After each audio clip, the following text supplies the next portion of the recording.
একজন বন্দীকে মৃত্যুদণ্ড দেওয়া হয়েছিল। যখন ওর শেষ ইচ্ছা জিজ্ঞাসা করা হলো, ও এমন একটা দাবি করল যেটা পুরো জেলায় হইচই পড়ে গেল। সে বলল, আমার ইচ্ছে আমার জীবনের শেষ রাতটা এক কুমারী মেয়ের সাথে কাটানো, যিনি নিজের ইচ্ছায় আমার বউ হবেন। মসজিদে ঘোষণা করে দেওয়া হোক, কেউ কি এজন্য রাজি আছে? পুলিশরাও একে অন্যের মুখ চেয়ে রইল। সত্যিই কি ওর এই ইচ্ছে পূরণ হতে পারে? ওই মেয়ে কোথা থেকে আসবে? আর যদি বিয়ে হয়েও যায়, ওই রাতে কি হবে? আমার নাম সোনালি। আমি ৪০ বছরের একজন মহিলা ইন্সপেক্টর। আমার জীবনটাই বেশিরভাগ আদালত, থানা আর এই জেলের দেওয়ালের মধ্যে কেটেছে। আমি অসংখ্য মুখ দেখেছি, কিছু নরম, কিছু কঠোর, কিছু নির্দোষ লাগা আর কিছু পাথর হৃদয়ের। রাজেশ আমাকে একটা অদ্ভুত দ্বিধায় ফেলে দিয়েছিল। সে সাধারণ কোনো অপরাধী মনে হচ্ছিল না। চোখে একটা গভীর বিষাদ আর মুখে একটা রহস্যময় শান্তি, যেন সব কিছু বুঝেও চুপ করে বসে আছে। সে মাত্র ১৯ বছর বয়সী ছিল। এটা আমার হৃদয়ে তীরের মতো ধাক্কা দিত যে ছেলেটা এখনও ঠিকমতো পৃথিবী দেখেনি, তাকে এখন এই পৃথিবী থেকে বিসর্জন নিতে হবে। সে পুলিশের চাকরি আমাকে কঠোর হৃদয়ের তৈরি করে দিয়েছিল। কিন্তু ৮৭০ নম্বর জেলের সামনে হৃদয় একটা কোমলতা জাগত। আমি জানতাম এখানে বন্দীদের সঙ্গে যোগাযোগ রাখা নিষিদ্ধ, আইন কঠোর। তা সত্ত্বেও কোথাও একটা প্রশ্ন বারবার মাথা তুলে দাঁড়াত, এই ছেলেটা কি সত্যি অপরাধী নাকি পরিস্থিতির শিকার? এই ভাবনায় আজ আমার কাছে একটা বিশেষ আদেশ এলো। এমন একটা আদেশ যা শুধু রাজেশের শেষ ইচ্ছার সঙ্গে জড়িত ছিল না, বরং আগামী কয়েকদিনের মধ্যে আমাদের পুরো কারাগারকে কাঁপিয়ে দেবে। দুদিন পর বন্দি নম্বর ৮৭০কে মৃত্যুদণ্ড দেওয়া হবে। এই সময় তাকে তার মা এবং বাবার সঙ্গে শেষবারের মতো দেখা করার অনুমতি দেওয়া হয়েছে। যখন সে তার মায়ের সঙ্গে দেখা করল, তখন দৃশ্যটা হৃদয় বিদারক ছিল। ওই মহিলা তার ছেলের গলায় হাত দিয়ে অঝরে কাঁদছিল। তুমি নির্দোষ, তার বিশ্বাস আমাকে চমকে দিয়েছিল। সাজা শোনানো হয়েছিল, তবুও সে আশা হারায়নি। মনে করেছিল হয়তো কোনো ভুল বোঝাবুঝি আছে। ঠিক সেই দিনই আমাকে রাজেশের শেষ ইচ্ছা জিজ্ঞাসা করার নির্দেশ মেলে। আমি ভাবলাম হয়তো সে তার পরিবারের সঙ্গে কিছু সময় কাটাতে চাইবে, বা কেউ কোনো সাধারণ ইচ্ছে প্রকাশ করবে। কিন্তু যখন আমি তার সামনে গেলাম, তার মুখে একটা অদ্ভুত শান্তি ছিল। আমি ধীরে ধীরে জিজ্ঞেস করলাম, রাজেশ, তোমার কোনো শেষ ইচ্ছে আছে যা বলবে পূরণ করার চেষ্টা করা হবে? সে আমার দিকে তাকালো, কিছুক্ষণ চুপ ছিল, তারপর বলল, আমার একটা ইচ্ছে আছে, কিন্তু ভরসা দিয়েও সেটা পূরণ করবে? আমি জবাব দিলাম, এটা তো প্রতিটি বন্দির অধিকার, তোমার ইচ্ছে পূরণ করার চেষ্টা করা হবে। আমি ভাবলাম হয়তো সে কাউকে দেখতে চায়। কিন্তু যখন আমি তাকে এসপি সাহেবের কাছে নিয়ে গেলাম এবং তিনি কোমলভাবে জিজ্ঞেস করলেন, ছেলে, তোমার শেষ ইচ্ছা কি? তখন তার ঠোঁট থেকে বের হওয়া কথাগুলো পুরো ঘরটাই ভারী করে দিয়েছিল। রাজেশ বলল, আমি জীবনে প্রথম আর শেষবারই বিয়ে করতে চাই। নিজের বউয়ের সাথে এক রাত কাটাতে চাই ফাঁসির আগে। এসপি সাহেব কয়েক সেকেন্ড নীরব থাকার পর সিরিয়াস কণ্ঠে বলল, ছেলে, বিয়ে তো আমরা করিয়ে দিতে পারি, কিন্তু ভাবো তো, কোন মেয়ে তোমার সাথে বিয়ে করবে? সবাই তো জানে তোমাকে দুদিন পরে ফাঁসি দেওয়া হবে। তুমিও তো গরিব পরিবার থেকে আসছ, কোনো ধন সম্পদ আর প্রভাবের কোনো কাজ নেই। কোন মেয়ে তার জীবন একদিনের বর হওয়ার জন্য কেন নষ্ট করবে? রাজেশ চুপচাপ শুনতে লাগল, মুখে একটা অদ্ভুত শান্তি।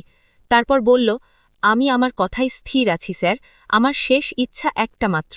এসপি সাহেব একটু রেগে বললেন, অন্য কোনো ইচ্ছা চাও? কিছু খেতে চাও? কারো সঙ্গে দেখা করতে চাও? কোথাও যেতে চাও? বলো, বিয়ে সম্ভব না রাজেশ। রাজেশ ধীরে বলল, স্যার, আপনি চিন্তা করবেন না, আমার বিয়ে নিজে নিজেই হয়ে যাবে। শুধু আপনি একটা কাজ করেন, মসজিদে ঘোষণা করিয়ে দেন যে বন্দি রাজেশ কুমার তার মৃত্যুদণ্ডের আগে একদিনের জন্য কারো সাথে বিয়ে করতে চায়, এমন একটা মেয়েকে যে নিজের ইচ্ছাই তার স্ত্রী হতে চায়। এসপি সাহেব কাঁধ ঝাঁকিয়ে বলল, ঠিক আছে, ঘোষণা করে দিই, কিন্তু আমরা বিশ্বাস করি না কেউ এমন শর্তে আসবে। বিয়েটা ওই একই সন্ধ্যায় জেলের কাছে মসজিদ থেকে ঘোষণা উঠল, কেডি নম্বর ৮৭০ রাজেশ কুমার তার শেষ ইচ্ছা হিসাবে একদিনের জন্য কারো সাথে বিয়ে করতে চায়। যদি কেউ নিজের ইচ্ছায় রাজি হয়, তাহলে সে জেল প্রশাসনের সাথে যোগাযোগ করুক। এই ঘোষণা পুরো কানপুরে ছড়িয়ে পড়ল, কিন্তু আমাদের মনে বিশ্বাস ছিল না কেউ আসবে। আমাদের সবার মনে হচ্ছিল এমন শর্তে কেউ সামনে আসবে না। রাজেশ একটা দরিদ্র পরিবার থেকে ছিল, না খ্যাতি না অবস্থান। কে তাকে কোণে হিসেবে মেনে নেবে? আমাদের এটা একটা মজার ব্যাপার মনে হচ্ছিল, কিন্তু ঘোষণার মাত্র ১ ঘণ্টা খানেক পরে একটা সিপাহী আমার অফিসে এসে বলল, ম্যাডাম, জেলের দরজার কাছে এক মেয়ে বউয়ের জামায় দাঁড়িয়ে আছে, আর তার সঙ্গে একজন পণ্ডিতও আছেন। এটা শুনে এসপি সাহেব আর আমি দুজনেই অবাক হয়ে গেলাম। আমরা দ্রুত বাইরে বেরোলে সামনে 17-18 বছরের এক নাজুক মেয়ে দাঁড়িয়েছিল। সে লাল পোশাকে সেজেছিল, সাজসজ্জা করা, কিন্তু মুখে এক অদ্ভুত শান্তি আর দৃঢ়তা ছিল। তার সঙ্গে একজন বয়স্ক পণ্ডিত দাঁড়িয়েছিলেন, হাতে বিয়ে রেজিস্টার ধরিয়ে। এএসপি সাহেব কঠোর স্বরে জিজ্ঞেস করলেন, পণ্ডিতজি, এটা কি ব্যাপার? এই মেয়েটি কে? সে ভদ্র ভঙ্গিতে উত্তর দিলেন, সাহেব, এই মেয়ে, সে নিজেই আমার কাছে এসেছিল, বলল সে রাজেশ কুমারের সঙ্গে বিয়ে করতে চায়। আমি যতই বুঝিয়ে বললাম, বেটা, ওটা তো মৃত্যুদণ্ডে দণ্ডিত আসামি, তুমি কেন নিজের জীবন নষ্ট করছ? কিন্তু সে মানল না, বলল, এটা আমার সিদ্ধান্ত, আমি সত্যি তাকে ভালোবাসি। পণ্ডিত সাহেবকে ভিতরে ডাকা হলো, রাজেশকে জেল থেকে বের করা হলো। জেলের অফিসে ছোট্ট কিছু রীতিনীতির মধ্যে তার বিয়ে করা হলো। বিয়ে শেষ হলে রাজেশ হাসি মুখে বলল, এখন আপনি প্রতিশ্রুতি মতো আমার কনের সঙ্গে আমাকে মিলিয়ে দিন। আমি ওর সঙ্গে কিছু কথা বলতে চাই, শুধু এক রাতের জন্য। আমি ওর কথা শুনে অবাক হয়ে গেলাম, কিন্তু এসপি সাহেব চুপচাপ মাথা নেড়ে সম্মতি দিলেন। আমি কনেকে রাজেশের জেলের কাছে পৌঁছে দিলাম। দরজা বন্ধ করে বাইরে চলে এলাম। ভাবলাম হয়তো কিছুক্ষণ পর ও নিজে বাইরে চলে আসবে, কিন্তু সময় কাটতে লাগলো আর ভিতর থেকে হালকা হালকা ফিসফিস করার আওয়াজ আসতে লাগলো, যেন কেউ কিছু খুলতে চেষ্টা করছে। আমি একটু মনোযোগ দিলাম, কিন্তু শান্ত মনে আবার অফিসে চলে গেলাম। রাত গাঢ় হতে লাগলো। হঠাৎ করেই জেলের পরিবেশ একটা চিৎকারে গুঞ্জরিত হলো। আমি দৌড়ে রাজেশের জেলের দিকে গেলাম। দরজা খুলে দেখলাম ওই মেয়েটি বরের পোশাকে দাঁড়িয়ে আছে, ঘুঙুট নিচে, শ্বাসকষ্টে ভুগছে। ওই মেয়েটি অস্থির শ্বাস নিচ্ছিল, পুরো শরীর কাঁপছিল। আমি অবাক হয়ে জিজ্ঞেস করলাম, কি হয়েছে? তুমি তো তোমার ইচ্ছায় বিয়ে করে এসেছিলে, এখন কি বদলে গেছে? ও কাঁপতে কাঁপতে বলল, আমাকে এখান থেকে বের করে দাও, আমি এখানে থাকব না। আমি তেজি স্বরে বললাম, কেন? ভালোবাসার নেশা উঠেছে নাকি? এখন ফলাফল বয়ের ছোবর লেগেছে। কিছু না বলে দ্রুত চলে গেল। আমি সেলফোনটা আবার বন্ধ করে সময়মতো নিজের অফিসে এসে বসলাম। সারা রাত চিন্তায় ডুবেছিলাম। তারপর ক্লান্তিতে ঘুমিয়ে পড়লাম। আমি কি জানি যে সকাল হতেই একটা ঝড় আসছে? সূর্য উঠতেই এসপি সাহেব রেগে আমার অফিসে ঢুকল। ইন্সপেক্টর, সোনালি, তাড়াতাড়ি যাও আর দেখো রাজেশ কোথায়। আমি অবাক হয়ে বললাম, স্যার, সে হয়তো নিজের জেলে থাকবে, যাও দেখো। আমার হৃৎস্পন্দন বেড়ে গেল। আমি দৌড়ে রাজেশের জেলের দিকে গেলাম। দরজার কাছে গিয়ে ডাক দিলাম, রাজেশ, বাইরে আসো। কিন্তু ভিতর থেকে কোনো উত্তর এলো না। আমার কপালে ঘাম জমে গেল। আমি জানালার দিয়ে ঢুকে দেখলাম ভিতরে একজন লোক পুরুষদের পোশাকে দেওয়ালের কাছে শুয়েছিল। সামনে এগিয়ে গেলাম, আর যখনই লোকটিকে সোজা করলাম, আমার পা মাটির থেকে সরে গেল। ওটাই সেই মেয়ে যেটা কাল বউ হয়ে এসেছিল। এখন সে রাজেশের কাপড় পরে অচেতন অবস্থায় পড়েছিল। আমার হাত কাঁপতে লাগল। এসপি সাহেবও সেখানে এসে পৌঁছালেন। দৃশ্য দেখে তিনি চিৎকার করে উঠলেন, এটা কি নাটক? রাজেশ কোথায়? আমি কিছু বলতে পারলাম না। তিনি চেঁচিয়ে বললেন, তোমার অবহেলায় জেলের শৃঙ্খলা ভেঙে পড়ল, একজন মৃত্যুদণ্ডপ্রাপ্ত বন্দী পালিয়ে গিয়েছে। আমরা সবাই বুঝতে পারলাম রাজেশ এমন একটা চাল চালিয়েছিল যা আমাদের অন্ধ করে দিয়েছিল। সে বরযাত্রীর পোশাকে জেল থেকে পালিয়ে গিয়েছিল, আর ওই মেয়েটি হয়তো তার সঙ্গী, ইচ্ছাকৃতভাবে তার জন্য বলি হয়েছিল। যখন সে সচেতন হল, তখন একদম শান্ত স্বরে বললেন, তোমরা রাজেশের সঙ্গে অন্যায় করেছ, সে মৃত্যুদণ্ডের যোগ্য ছিল না। আমি রেগে গিয়ে বললাম, এই মামলা আদালত সিদ্ধান্ত নেবে। গোটা জেলায় হইচই পড়ে গিয়েছিল। একজন মৃত্যুদণ্ডপ্রাপ্ত বন্দী আমাদের সবাইকে ঠকিয়ে পলায়ন করেছে।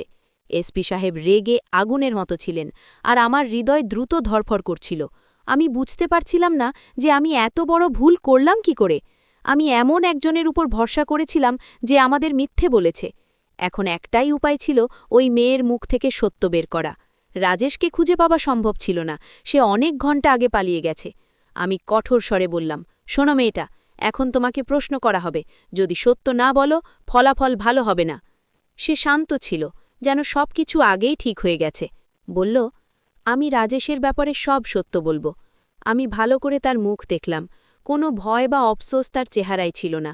আমি জিজ্ঞেস করলাম, সে কি সত্যিই তোমার ভাই, নাকি লোকেরা এই নাটক সাজিয়েছিল? সে কিছুক্ষণ চুপ ছিল, তারপর ধীরে ধীরে বলল, না, সে আমার একমাত্র ভাই নয়। আমার মধ্যে ক্রোধের একটি ঢেরো বয়ে গেল। তাহলে তুমি এসব কেন করেছিলে? তুমি তার সঙ্গে বিয়ে কেন করেছিলে? তোমরা দুজনেই জেলকে বোকা বানিয়েছ। রাজেশ পালিয়ে গেছে, কিন্তু মনে রেখো, আমরা তাকে খুঁজে বার করব। সে আমার চোখের দিকে চোখ রেখে বলল, আপনি ভুল করছেন, সে পালায়নি, সে ফিরে আসবে। আমি অবাক হয়ে গেলাম। তোমার কি করে বিশ্বাস? কারণ সে জানে কোথায় যেতে হবে আর কখন ফিরে আসতে হবে। এখন সে আমার স্বামী, সে আমাকে ছাড়বে না।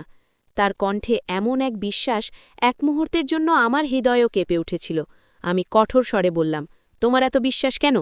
সে বলল, যদি তুমি আমার পুরো গল্প শোনো তাহলে হয়তো তোমার সিদ্ধান্ত বদলে যাবে। তখন তোমার ধারণা হবে আসল অপরাধী কে এবং রাজেশ যা করেছিল কেন করেছিল। আমি চুপ হয়ে গেলাম। সেই মেয়েটি এখনও নিজের অবস্থানে দাঁড়িয়েছিল, যেন কোনো বড় সত্যি লুকিয়ে রেখেছে। তারপর সে ধীরে ধীরে বলল, আমার নাম প্রীতি এবং আমার বড় বোনের সাগাই রাজেশের সঙ্গে হয়েছিল। প্রীতি কথা শুরু করল। রাজেশ ছোটবেলা থেকেই সাহসী এবং নির্ভয় ছেলে ছিল। হয়তো কোনো মুহূর্ত এসেছে যখন সে কারো সামনে পিছন হটে নাই। সে আমার বাবার চাচাতো ভাইয়ের ছেলে, মানে আমার ফুপুতো জাদা ভাই। বাবা তাকে খুব ভালোবাসতেন। আর যখন তিনি আমার বড় বোনের মংনি রাজেশের সঙ্গে ঠিক করলেন, তখন রাজেশ আমাদের বাড়ির একটি অংশ হয়ে গেল। আমি চুপচাপ তার কথা শুনছিলাম। প্রীতির কণ্ঠে দুঃখ ছিল আর গর্ব। আমাদের গ্রাম সাহারনপুর, ছোট একটা গ্রাম, কিন্তু ওখানকার পরিবেশটা অদ্ভুত ছিল। এক রাতে রাজেশ ভাই আমাদের খলাজাত বোনের কাছে এসেছিলেন। সে রাতে আব্বু বাড়িতে ছিলেন না, আর আমরা দুই বোন একা ছিলাম। আমি রান্নাঘরে চা তৈরি করছিলাম। রাজেশ ভাই আমার বোনের সাথে অন্য ঘরে কথা বলছিল। সবকিছু সাধারণ মনে হচ্ছিল। হঠাৎ দরজায় জোরে জোরে ঠকঠক শব্দ শুরু হলো। সেই মুহূর্তটা মনে করতেই প্রীতির কণ্ঠ কেঁপে উঠল। আমি দরজার বাইরে তাকালাম, তখন ৩-৪ জন বদমাশ লোক দাঁড়িয়েছিল। তাদের মুখে বর্বরতার ছাপ ছিল। তাদের একজন বলল, আমরা জানি এখন তোমার বাড়িতে একজন যুবক এসেছে, তাকে বাইরে বের করে দাও। আমি ভয়ে জমে গেলাম। ভাবলাম না যেন আপু এসে পড়ে বা কোনো ঝামেলা হয়। আওয়াজ শুনে রাজেশ তৎক্ষণাৎ বাইরে এলো। সে আমাকে ইশারা করল ভিতরে চলে যেতে। বাইরে রাজেশ ওই দুষ্টুদের সামনে দাঁড়িয়েছিল। তাদের একজন কিছু বাজে কথা বলল, কিন্তু রাজেশ সাহস দেখাল না। চাইলে তো সে তাদের সবাইকে মার খাইয়ে দিত, কিন্তু সে জানত সে একাই, আর আমাদের দুই দুর্বল বোন ভিতরে আছি। রাজেশ ভাই নরমভাবে তাদের বুঝিয়ে বলল, আর যেভাবে হোক ফিরিয়ে দিল। সেই রাতটা সে দেরি করে দরজার কাছে বসেছিল, যেন কোনো বিপদের পাহারা দিচ্ছে। প্রীতির চোখ ভিজে উঠল। তখনই প্রথম আমি বুঝতে পারলাম রাজেশ শুধু সাহসী না, অন্যদের সম্মানের রক্ষণাবেক্ষণকারী একজন মানুষও। পরের দিন রাতের ঘটনা। রাজেশ ঠাইও ঠিক তখনই বাড়ি ফিরেছিলেন। তিনি নিজের চোখে দেখল এক দুষ্টু লোক জানালা ভাঙছে। সেই লড়াইটা ভয়ঙ্কর ছিল। আমার বড় বোন তাদের মাঝখানে এসে পড়ল, আর ধাক্কাধাক্কি শুরু হল।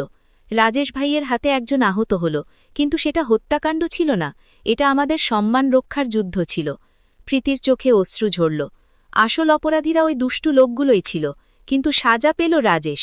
যদি আমরা ধনী হতাম, যদি আমাদের কথা শোনার কেউ থাকত, হয়তো এটা ঘটত না। এই দুনিয়ায় দুর্বলদের জন্য কোনো ন্যায় নেই ম্যাডাম।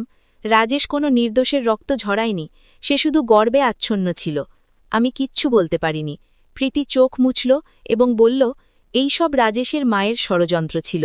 সে বলেছিল, আমি আমার অন্য মেয়েকে বলিদান দেব, কিন্তু আমার ছেলেকে ফাঁসি হতে দেব না। আমি স্তম্ভিত হয়ে গিয়েছিলাম। প্রীতি বলল, হ্যাঁ, আমি নিজেকে সেই পরিকল্পনার কাছে দিয়েছিলাম যাতে রাজেশ বাঁচতে পারে। তার মা তাকে মুম্বাইয়ের এক বড় আইনজীবীর কাছে পাঠিয়েছিল, সেই একই আইনজীবী যার জীবন রাজেশ বহু বছর আগে বাঁচিয়েছিল। সেই আইনজীবী আদালত পৌঁছালাম, আর সত্যিটা সামনে চলে এলো। প্রমাণিত হল রাজেশ তার সম্মানের জন্য লড়াই করেছে, কোনো জঘন্য অপরাধ করেনি। আদালত তাকে বেকুসুর খালাস দিল। প্রীতির চোখে ঝিলিক আসে। রাজেশকে মৃত্যুদণ্ড দেওয়া হল না, সে মুক্তি পেল। আমি জানলা দিয়ে বাইরে তাকালাম। আকাশে হালকা সকালবেলার আলো ছড়াচ্ছিল। আমার মনে হল কিছু গল্প সময়ের সাথে মুছে যায় না, তারা সবসময় হৃদয়ের কোনো এক কোণে জীবন্ত থেকে যায়। তো বন্ধুরা, এই ছিল আজকের ভিডিওটি ভালো লাগলে লাইক, কমেন্ট, শেয়ার এবং সাবস্ক্রাইব করতে ভুলবেন না।